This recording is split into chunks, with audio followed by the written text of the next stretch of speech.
Hindi ko matanggap na ginanon-ganon lang yung babae.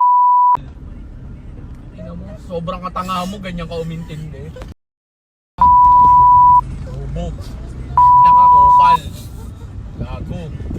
Pag galit na, kung ano masasabi, galit ka. Wala kayo kasi magaling. O ba yung sinugali? Talaga! Ayusin Hindi mo mo! naiintindihan, may Bobo, pinagtataanan alam ko nga! Nakakainis, di ba? Nakakainis talaga. Nung narinig ko yun, sobra. Hindi ko matanggap na ginanon-ganon lang yung babae. Hindi dahil babae din ako ha, kundi hindi deserve ng isang babae o ng isang lalaki, kung babae naman ang gumawa ng ganon, di ba? Hindi deserve ng kapartner mo, ng karelasyon mo, buti boyfriend pa lang yun, na gaganon-ganonin ka. Kaya napakahalaga na marunong tayong pumili kung sino yung magiging kasama natin, especially panghabang buhay. Kaya sabi sa Bible, basahin ko lang yung Proverbs o Kawikaan, chapter 18, verse 22. Sabi doon, ang mabuting may bahay ay isang kayamanan. Siya'y pagpapala na si Yahweh lang ang may bigay. Gosh!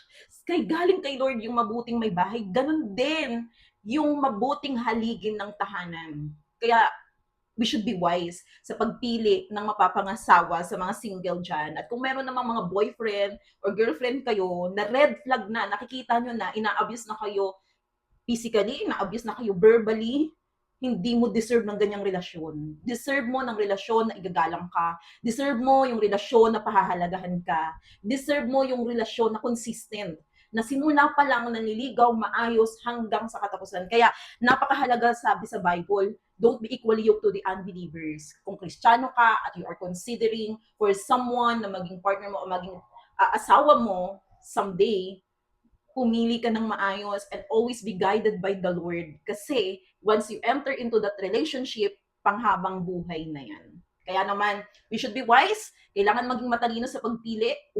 Hanggat maaari, magpag-guide tayo. Una sa salita ng Diyos, pangalawa doon sa mga mentor din natin. Kaya napakahalaga naman yung nag-guide sa atin eh. Kaya I encourage everyone, huwag kayong papayag na basta-bastahin lang kayo ng karelasyon ninyo.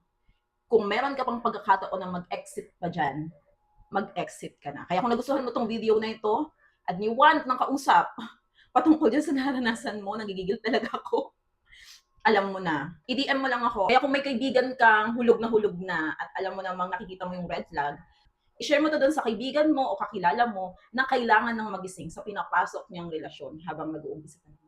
Yun lang, maraming salamat and God bless.